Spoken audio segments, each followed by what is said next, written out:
Olá, meus queridos irmãos e irmãs, povo de Deus, nação eleita, sacerdócio real, adquirido para anunciar as virtudes daquele que vos chamou das trevas para a luz. Queremos cumprimentá-los na paz do Senhor e vamos juntos adorar a Deus nesta manhã, todos os dias aprendendo a palavra do Senhor. Vamos cantar o hino 249. Ó, vem Senhor e habita no meu coração, dá-me a graça bendita por tua compaixão. Ó, meu Deus amado, amigo consolador, vem hoje selar-me, enchendo-me do teu amor.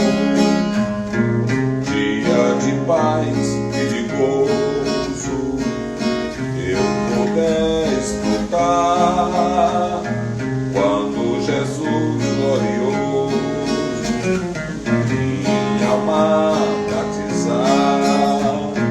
Ó, meu Deus, vem dar-me um bom consolador, vem hoje selar-me, enchendo-me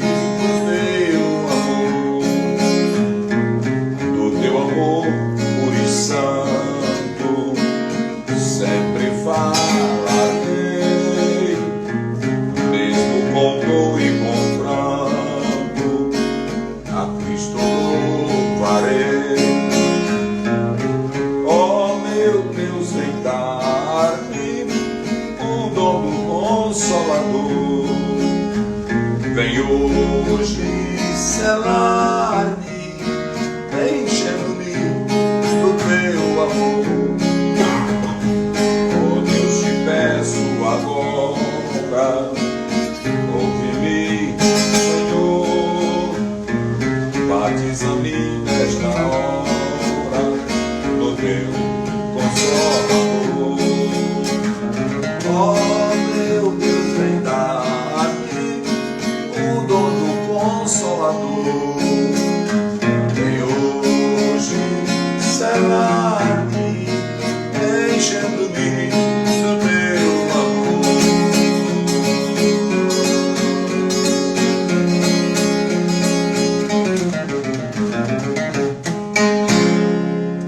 Glória a Deus, glória a Deus, que coisa maravilhosa.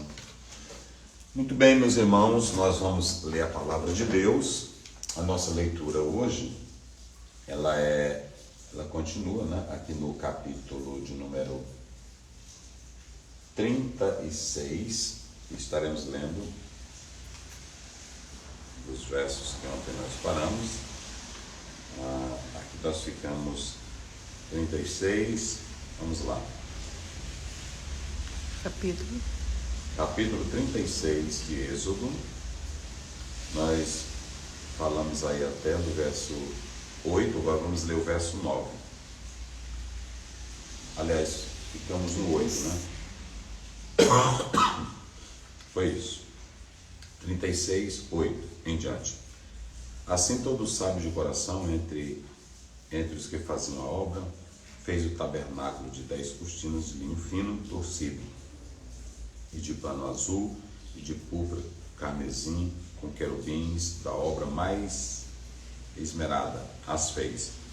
O comprimento de uma cortina era de 28 côvados e a largura de outra cortina de 4 côvados.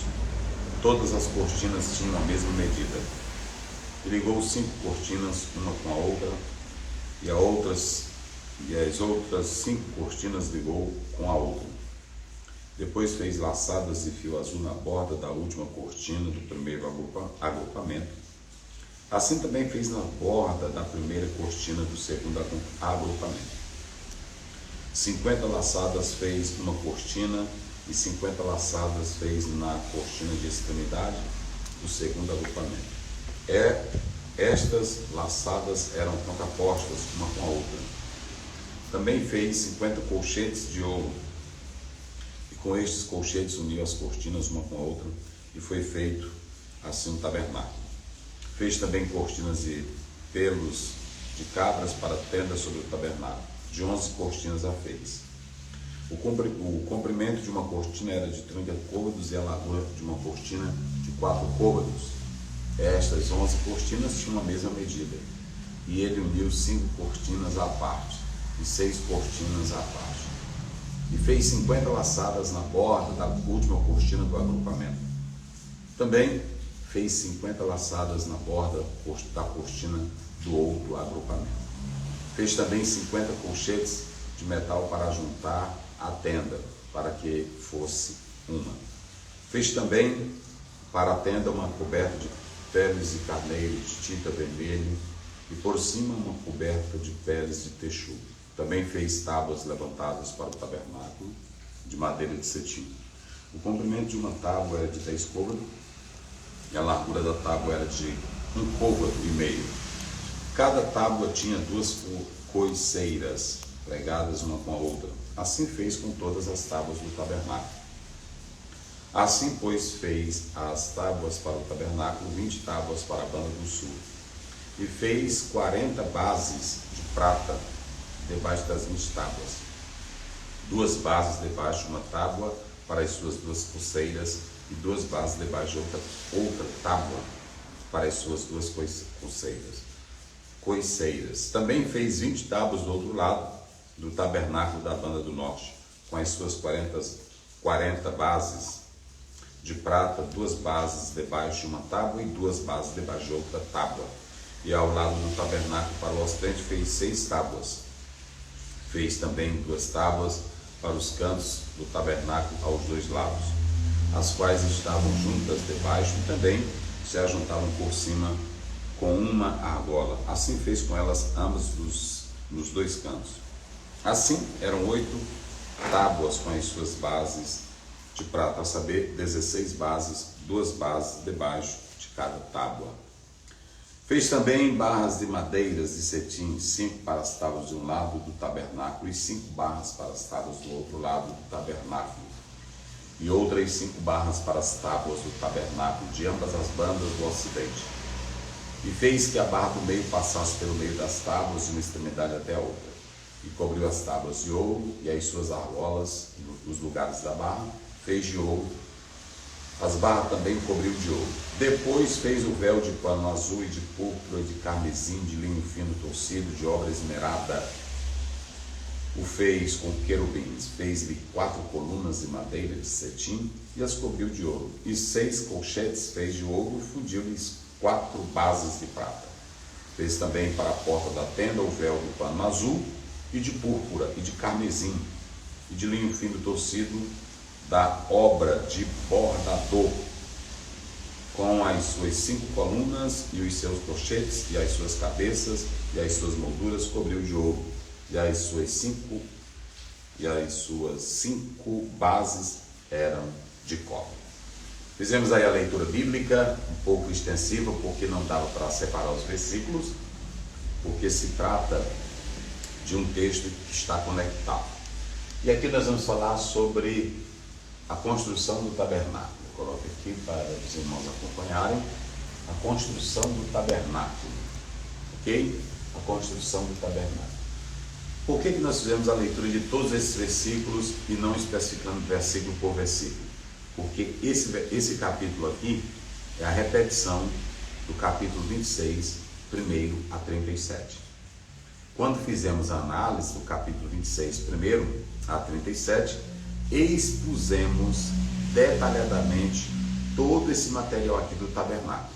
Por isso que nós não vamos novamente fazer as explicações de versículo por versículo do capítulo 36, porque já fizemos o uso do capítulo 26, que repete. Olha aqui, eu coloquei aqui, ó, a mesma repetição. A mesma repetição. Então, quando você lê o capítulo 26, 1 a 37, e o capítulo 36, do versículo 8 até o 38, você tem a repetição sobre a construção do tabernáculo, ok? Lembrando que essa palavra tabernáculo está aqui, ó, Mishkan, olha aqui, ó, Mishkan, ok? É uma palavra aqui com 2 sílabas, ok? Mishkan, e Mishkan quer dizer habitação, Mishkan quer dizer morada. Não esqueça isso. Mishkan, no hebraico, quer dizer habitação, quer dizer morada, moradia, certo? Mishkan, ok? Mishkan. Se você tirar aqui o mem, e tirar aqui os sinais maçoréticos, aí você tem Shikam, ok? O que nós queremos falar aqui para os irmãos é que há um propósito da repetição na literatura hebraica. Você vai encontrar isso muito em muitos livros, como por exemplo, até mesmo no livro dos Salmos, vocês vão encontrar a repetição. E qual é o propósito, pastor Zé, da repetição? É muito importante isso aqui. É muito importante. A repetição aqui, se vocês observarem, ela tinha um propósito pedagógico. O objetivo dela, que se repete alguns capítulos, se repete algumas histórias, era dar ênfase ao apego fiel à palavra de Deus. Ele queria, o autor, inspirado por Deus, ele dava ênfase a essa repetição, mostrava que tinha, primeiro, um apego fiel à palavra de Deus e visava também dar essa ênfase para que se tivesse esse apego total à palavra do Senhor. Mas também, no Novo Testamento, vocês podem observar que isso era peculiar, isso era comum. O apóstolo São Paulo, em Filipenses, veja bem, em Filipenses 3:1, ele diz assim: resta, irmãos meus, que vos regozijeis no Senhor. Eu não me aborreço de escrever-vos as mesmas coisas, e é segurança para vós. Então, quando você vem para a contextura hebraica, o propósito da repetição, você vai ver salmos repetidos, você vai ver versículos repetidos, mas havia um propósito, não era erro do autor, não era algo aleatório. Tinha uma objetividade, tinha um propósito pedagógico. E qual era o propósito? Visava dar essa ênfase ao apego fiel à palavra. E essa repetição era para lembrar da importância da obediência, bem como também do sacrifício no Velho Testamento. Aí vem o apóstolo São Paulo agora, em Filipenses 3:1, e diz: eu não me canso, eu não me aborreço de escrever a vocês as mesmas coisas. Então, essa repetição, tanto na contextura hebraica, dessa literatura hebraica, como também no Novo Testamento, falado por Paulo, era para dar ênfase ao apego fiel que se tinha à palavra. Não era algo que estava ali porque teve um erro, porque o autor não soube colocar, nada disso. Nós acreditamos na preservação do original. Eu creio nisso pela ação do Espírito Santo, ok? Então, você tem em primeiro lugar aqui, no capítulo 26, a mesma repetição do capítulo 26 de Êxodo, 1 até o verso 37. E aí você tem em segundo lugar o propósito dessa repetição. E aqui nós vamos analisar agora algo muito interessante. Você tem me acompanhado, você já sabe quais são os elementos do tabernáculo, o todo do tabernáculo, a madeira, a cortina, tudo que era feito, bem como os objetos que foram postos dentro do tabernáculo. Mas aí talvez você me pergunte: pastor Ziel, e qual a importância de estudarmos sobre essa madeira do tabernáculo, as cortinas do tabernáculo, a pele de cabras do tabernáculo? Tudo isso nós já detalhamos lá no capítulo 26. Você pode rever novamente aí as aulas bíblicas, aqui elas estão gravadas. Mas aí vem a pergunta: pastor, qual o propósito do tabernáculo, da construção? Por que eu preciso ler isso? Gente, aqui está a riqueza. Mishkan quer dizer morada, quer dizer habitação.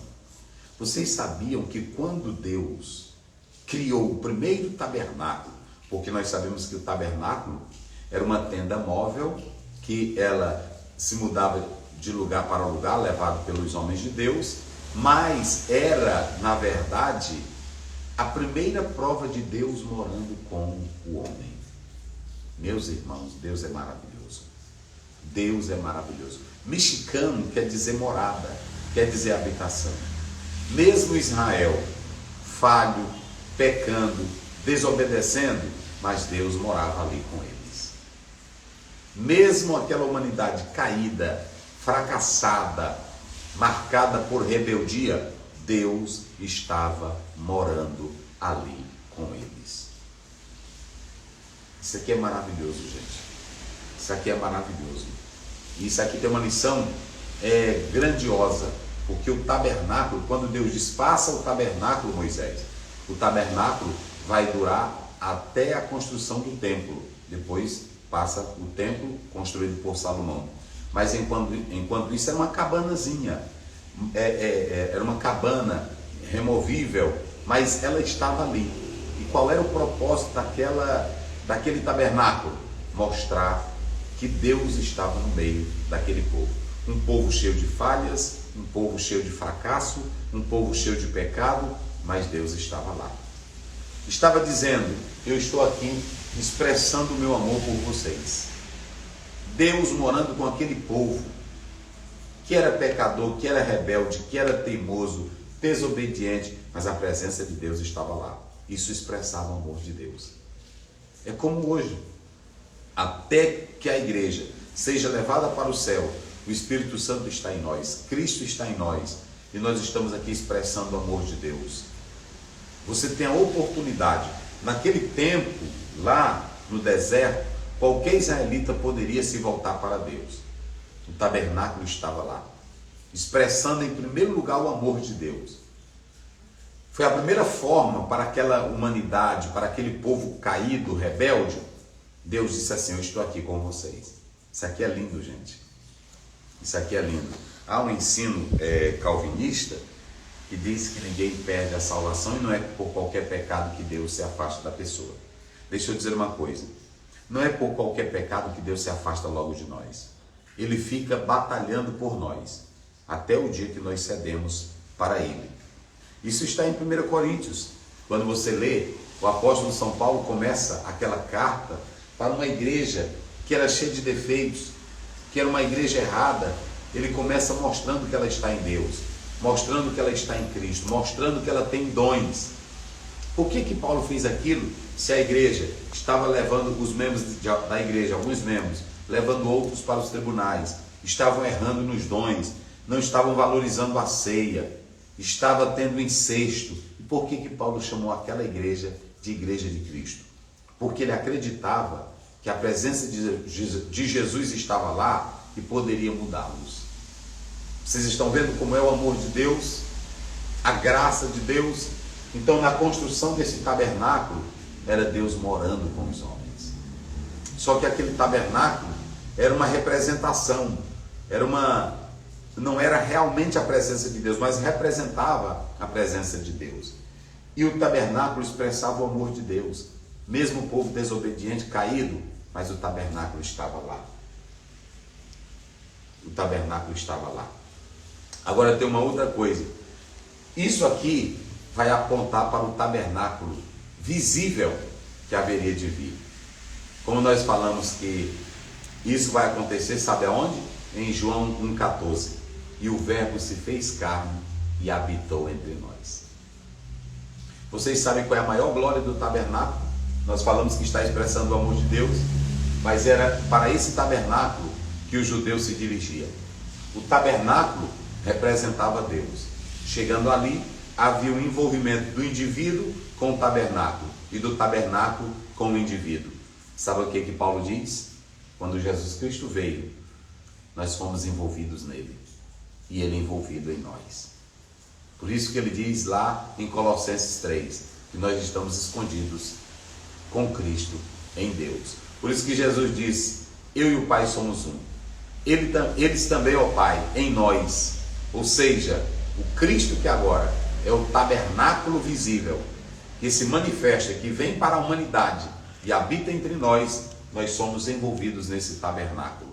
E aí vem uma coisa interessante, irmãos. 1:23 de Mateus. Ele será chamado Emanuel, que traduzido é Deus conosco. Enquanto o tabernáculo lá, no Velho Testamento, expressava Deus, agora Jesus é o tabernáculo que vem e faz morada em nós. Eita, glória a Deus. Vocês sabiam que a oração mais errada que um crente faz é dizendo: Senhor, estou aqui, entra na minha vida. Estou falando de um crente. Ele já está em tua vida. Ele já tabernaculou. Eu li de um teólogo que dizia: o crente não precisa orar, Espírito Santo, entra. Ele precisa orar dizendo: Espírito Santo, age na minha vida, porque tu já estás aqui. Quando um crente diz, até aquele jargão, aquela ideia, eu quero dizer que Cristo está aqui esta noite. Ele está onde o crente salvo está. Não somente está, mas está envolvido em nós. Ele disse em João 15: toda vara que está ligada em mim dá fruto. E aí quando você abre a própria palavra de Deus, eis que eu estou à porta e bato. Se alguém abrir, eu entrarei, cearei com ele e ele comigo. Você pode ver Apocalipse 3:20. E a Bíblia diz: Cristo em vós, Colossenses 1:27. Cristo em vós, esperança da glória. Ele está em nós, meus irmãos. Ele já habitou. Ele já veio para ficar. Ele está morando em nós. Cristo mora em nós. Eu não preciso orar: vem Senhor, mora em mim. Não, é uma oração que não tem sentido. E para finalizar, Ele em nós e nós nele, acontece o ministério da reconciliação. Ô irmão, estude isso aqui, ó. Mexicano, morada. Eita, rapaz. Ele habitou em nós, Pai Santo, Pai querido. Abençoa a tua igreja, Pai. Nós sabemos que o Senhor mora em nós e que o teu Espírito está em nossa vida. Porque o Senhor Jesus Cristo disse que Ele ficaria em nossas vidas e Ele está em nós. O que precisamos é nos render diante de Ti, da Tua glória, do Teu poder e da Tua majestade, Senhor. Oh meu Deus, que nesta manhã, esse irmão, essa irmã que está em sua casa, ou no carro, ou no trabalho, ou na cozinha, ou na pia aí, lavando as louças, ou tomando café, que pare agora e pense: Cristo habita em mim, Cristo reina na minha vida, Ele está aqui dentro de mim, Ele está aqui na minha vida, Ele já tabernaculou, Ele mora em mim, Ele está na minha casa, Ele está no meu lar, Ele vive em mim. Senhor Deus, que nós compreendamos essa verdade e possamos viver o ministério da reconciliação. Em nome de Jesus. Deus abençoe. A tia Jô, a Kézia Mesquita estão aqui. Tia Jô. Eita, tia Jô, tu mexeu comigo aqui, viu, com aquela palestra maravilhosa. Até hoje estou remoendo, como diz a Bíblia, né? Meditar, remoendo, né? Ó, um grande abraço à nossa querida tia Jô, que é um instrumento que Deus levantou para todo o Brasil, para o mundo, para a nossa geração, para influenciar novos talentos nesse ministério tão lindo que ela faz. Kézia tem um ministério maravilhoso, né? Ela tem um envolvimento nesse sentido do tratamento, da depressão. Ela que conviveu com esse universo, ela tem munição para tratar desse assunto em qualquer lugar do Brasil. É um instrumento nas mãos de Deus. Um abraço ao teu esposo. Porque Ele vive, irmão, posso crer no amanhã. Porque Ele vive, temor não há.